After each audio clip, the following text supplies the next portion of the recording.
ऋतुजा ही आईवडिलांची एकुलती एक मुलगी होती. तिचे वडील शेतकरी होते आणि आई गृहिणी होती. पण वडिलोपार्जित श्रीमंती त्यांच्या घरात होती. घरात शिक्षणाला आणि संस्काराला महत्त्व होते. ऋतुजा शिक्षणात हुशार होती. तिचे स्वप्न होते की शिक्षक बनून ग्रामीण भागातील मुलांना शिक्षण द्यायचे. ती BEd करत असताना तिचं मनोज राजगे या तरुणाशी लग्न ठरलं. एका सुशिक्षित आणि सुसंस्कृत घरामध्ये आपले लग्न होत असल्याकारणाने ती आनंदी होती. मनोज एका मल्टीनॅशनल कंपनीमध्ये चांगल्या पदावर कामाला होता. दोघांचीही ओळख एका कॉमन मित्राच्या लग्नात झाली होती. मनोजला तर पाहता क्षणी ऋतुजा आवडली होती. दोघांचेही एकमेकांशी फोनवर बोलणे सुरू होते आणि त्यातूनच मैत्रीचे नाते निर्माण झाले. त्यांच्या सततच्या फोनवर बोलण्याने ऋतुजालाही आता मनोज आवडायला लागला होता. मनोजला ऋतुजाला प्रपोज करायचे होते, पण कसे बोलायचे हे त्याला कळत नव्हते. कारण जर ऋतुजाकडून नकार असेल तर त्यांच्यात निर्माण झालेली मैत्री संपुष्टात येऊ शकते याची त्याला भीती होती. 2 दिवसांनी ऋतुजाचा वाढदिवस होता. तिने आपल्या काही खास मित्रमैत्रिणींना पार्टी देण्याचे ठरवले होते. तेव्हा तिने मनोजलाही पार्टीसाठी आमंत्रित केले होते. मनोजने ठरवले की वाढदिवसाच्या दिवशी ऋतुजाला प्रपोज करायचे आणि त्याप्रमाणे त्याने सर्व तयारी केली. वाढदिवसाला गिफ्ट म्हणून त्याने छान अशी तिच्यासाठी एक हिऱ्याची अंगठी बनवली होती, कारण तो तिला अंगठी देऊन लग्नासाठी प्रपोज करणार होता. ठरल्याप्रमाणे हॉटेलवर सर्वजण वेळेत हजर झाले. पार्टीची अरेंजमेंट ही खूप छान केली होती. सर्वजण आले होते, पण मनोज मात्र अजून आला नव्हता. ऋतुजाने त्याला फोन केला. त्याने ऋतुजाचा फोन उचलला नाही. ऋतुजा मात्र आता त्याच्यावर रागवली होती. रागारागात ती केक कापण्यासाठी स्टेजवर गेली. तेच सर्व लाईट्स ऑफ झाल्या. थोड्या वेळाने लाईट्स ऑन झाल्या. तिने पाहिले मनोज तिच्यासमोर पुष्पगुच्छ घेऊन उभा होता. हातात अंगठी घेऊन त्याने तिला प्रपोज केले. Will you marry me? तिला आपण काय उत्तर द्यावे हे कळत नव्हते. ऋतुजाने ह्या सर्व गोष्टींची कल्पनाही केली नव्हती. तिने सर्वांसमोर मनोजला प्रेमाने मिठी मारली आणि आपल्या प्रेमाची कबुली दिली. नंतर दोघांनीही हसत हसत केक कापला.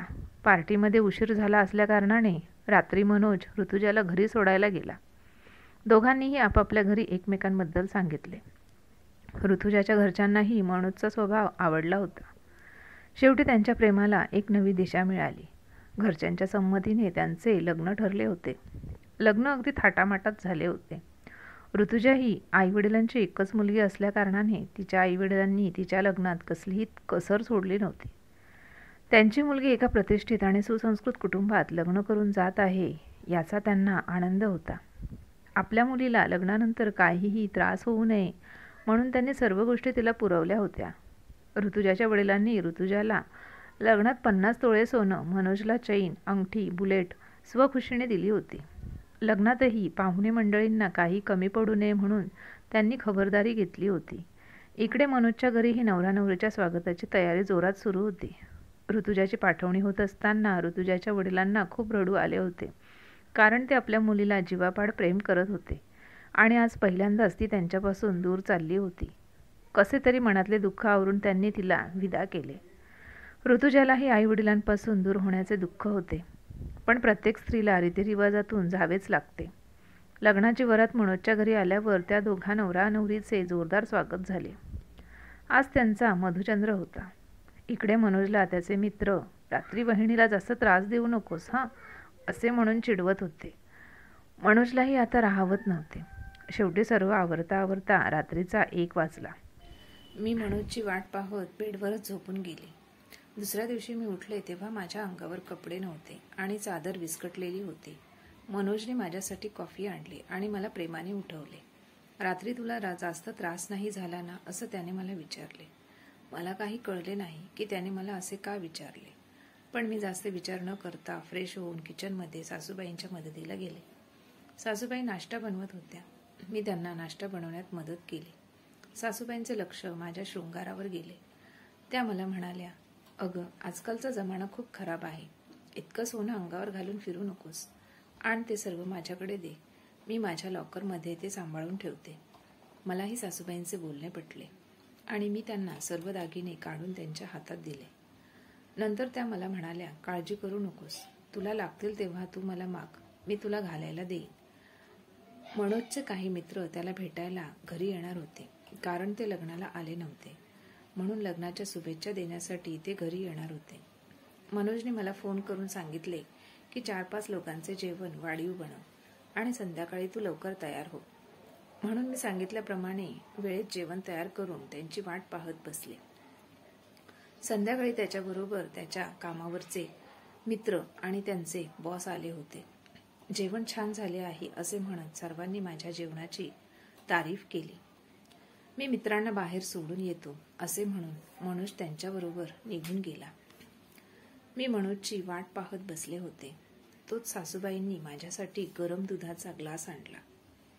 अगं मनोज अजून आला नाही का असे म्हणत सासूबाईंनी दुधाचा ग्लास टेबलावर ठेवला. तू थकली असशील, हे दूध पी आणि आराम कर, तो येईलच आता. दूध थंड होईल म्हणून मी ते दूध पिऊन घेतले आणि माझा डोळा बेडवरच लागला. सकाळी पुन्हा उठल्यावर माझ्या अंगावर कपडे नव्हते आणि चादर विस्कटलेली होती. सकाळी मनोज पुन्हा माझ्यासाठी कॉफी घेऊन आला. रात्री उशीर झाला ना झोपायला, थकली असशील, आराम कर असे म्हणून तो ऑफिसला निघून गेला. मी माझी अवस्था पाहून विचारात पडले की नक्की माझ्याबरोबर काय होत आहे. मला रात्री माझ्याबरोबर घडलेले काहीच का आठवत नाही. मला एकदम थकल्यासारखे होत होते. जणू काही माझ्या शरीरात एनर्जीच उरली नव्हती. दुसऱ्या दिवशी पुन्हा कंपनीचे मोठे बॉस आमच्या घरी आले. रात्री पुन्हा मनोज त्यांना सोडायच्या बहाण्याने त्यांच्याबरोबर गेला. सासूबाई रात्री पुन्हा माझ्यासाठी गरम दूध घेऊन आल्या, पण आज माझे दूध पिण्याची अजिबात इच्छा नव्हती. तरीसुद्धा सासूबाईंनी तुझ्यासाठी मी स्पेशल पौष्टिक दूध बनवले आहे असे बोलून मला जबरदस्ती दूध प्यायला लावले. दूध पिल्यावर पुन्हा मी गाढ झोपेत गेले. सकाळी उठल्यावर पुन्हा तेच दृश्य. माझ्या अंगावर एकही कपडे नव्हते. चादर विस्कटलेली होती. रात्री माझ्यासोबत काय घडले असेल याचा मी विचार करत होते, पण मला काहीच आठवत नव्हते. मनोज पुन्हा मला आराम कर असे म्हणून ऑफिसला निघून गेला. रात्रीच्या घटनेबद्दल मनोजला कसे विचारावे, कसे जाणून घ्यावे मला कळत नव्हते. मी दवाखान्यात जाण्याच्या बहाण्याने घराबाहेर निघाले. माझी एक मैत्रीण डॉक्टर होती. मी तिला जाऊन भेटले. मी माझ्यासोबत घडत असलेला सर्व प्रकार तिला सांगितला. तिला काहीतरी गडबड वाटत होती. मग तिने मला काही प्रश्न विचारले. मी तिला झोपण्याआधीचा सर्व दिनक्रम सांगितला. मग तिने मला रात्रीचे दूध न पिण्याचा सल्ला दिला आणि तिने माझ्या काही ब्लड टेस्ट सुद्धा करून घेतल्या. ती मला म्हणाली, आज तू दूध पिऊ नकोस आणि बघ तुला रात्रीची घटना सकाळी आठवते का. रात्री सासूबाईंनी पुन्हा माझ्यासाठी गरम दुधाचा ग्लास आणला. मी त्यांना डोकेदुखीचा बहाणा करून बाम आणायला सांगितले आणि ते दूध खिडकीमधून बाहेर फेकून दिले. रिकामा ग्लास पाहून सासूबाईंना असे वाटले की मी ते सर्व दूध पिऊन घेतले. त्या मला म्हणाल्या, आता तू आराम कर. मी मुद्दाम झोपायचे नाटक केले. 1 तासभराने सासूबाई पुन्हा माझ्या खोलीत आल्या आणि मी झोपली आहे असे पाहून कोणाला तरी फोनवर बोलल्या. मला असे वाटत होते की जणू काही त्या माझ्यावर पाळत ठेवूनच होत्या. रात्री 12:30च्या दरम्यान माझ्या रूममधली लाईट ऑफ झाली. माझ्या खोलीत कोणीतरी येत असल्याचे चाहूल मला लागले. मला वाटले मनोज आला असेल म्हणून मी गप्प होते. हळूच माझ्या अंगाला एक स्पर्श झाला. तो माझ्या अंगावरचे कपडे काढत होता. आपला नवराच आपल्याबरोबर हे सर्व करत आहे म्हणून मी त्याला प्रतिसाद देण्यासाठी स्वतःजवळ खेचले आणि डोळे उघडून पाहिले तर मला धक्काच बसला. मी जोरात किंचाळले, कोण आहात तुम्ही? इथे काय करता? वाचवा वाचवा असे म्हणत ओरडू लागले. माझा आवाज ऐकून सासूबाई आणि मनोज माझ्या खोलीत आले. काय झालं इतकं ओरडायला? तू आज दूध का पिलं नाहीस? हे काम तू रोजच करत असतेस. हो, पण तुला माहीत नसतं. तुझ्या नकळत होतं.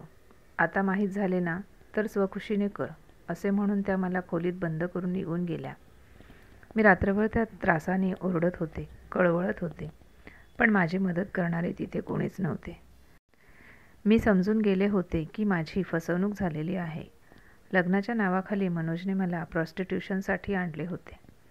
मला आता या खोलीत बंद करून ठेवले होते. माझा फोनही हिसकावून घेतला होता. माझ्या सुटकेचे सर्व मार्ग बंद करण्यात आले होते. माझ्या घरचा फोन आला तर ते दोघे फिरायला गेले आहेत असे सांगून आमचे बोलणे होऊ देत नव्हते. रोज एक माणूस येऊन माझ्याबरोबर अत्याचार करत होता. माझी अवस्था फार वाईट झाली होती. मनोजलाही माझी अजिबात दया वाटत नव्हती. मला आता पश्चाताप होत होता. 2 महिने लगातार मी हे सर्व सहन करत होते. मग मला एके दिवशी तेथून पळून जाण्यात यश मिळाले. तिथून पळून मी माझ्या बाबांच्या घरी गेले. माझी झालेली वाईट अवस्था पाहून बाबांनी मला विचारले. तेव्हा मी रडून त्यांना सर्व घडलेली हकीकत सांगितली. माझ्या बाबांनी हा सर्व प्रकार त्यांच्या ओळखीतल्या एका पोलीस मित्राला सांगितला. त्यांनी बाबांना पोलीस कंप्लेंट देण्याचा सल्ला दिला. त्यांच्या सांगण्यानुसार आम्ही मनोज आणि त्याच्या आईबद्दल पोलिसात तक्रार नोंदवली. ताबडतोब पोलिसांनी त्यांना अटक करण्यासाठी त्यांच्या घरी गेले. तेव्हा त्यांनी पाहिले घरात कोणीच नव्हते. घराला लॉक करून दोघेही घरातून पळून गेले होते. त्यानंतर माझे मेडिकल करण्यात आले. बलात्कार, किडनॅपिंग आणि प्रॉस्टिट्यूशन या सर्व केस त्यांच्यावर केल्या गेल्या. पोलीस आता त्यांचा तपास करत आहेत. पण त्यांनी जे माझ्यासोबत केलं, त्यांनी मला ज्या शारीरिक यातना दिल्या आणि मानसिक यातना दिल्या त्याची भरपाई कोण करणार? माझा गेलेला आत्मसन्मान आता मला परत कधीच मिळू शकणार नाही. माझ्याबरोबर घडलेल्या घटनेचे पडसाद कायम माझ्या मनात सलत राहतील. लग्न करणे ही वाईट गोष्ट नाही, पण आपल्यासाठी निवडला गेलेला आयुष्याचा जोडीदार चांगला आहे की नाही हे मात्र नक्कीच जाणून घेतले पाहिजे. चांगली लोक, चांगलं घर, स्थिर आयुष्य असं सगळं ऋतुजाला छान वाटत होतं. पण पुढे काय घडणार याची तिला कल्पनाही नव्हती. आयुष्याचा जोडीदार म्हणून तिने ज्याच्यावर विश्वास ठेवला त्यानेच तिचे आयुष्य बर्बाद केले. तिला आयुष्यभराच्या यातना दिल्या. ऋतुजा आता या सर्वातून बाहेर पडण्याचा प्रयत्न करत आहे आणि यात तिला तिचे घरचेही मदत करत आहेत. पण लग्नाविषयीची भीती तिच्या मनात कायम राहील. कथा आवडली असल्यास व्हिडिओला लाईक करा आणि चॅनलवर जर आपण नवीन असाल तर कृपया चॅनलला सबस्क्राईब करा. धन्यवाद.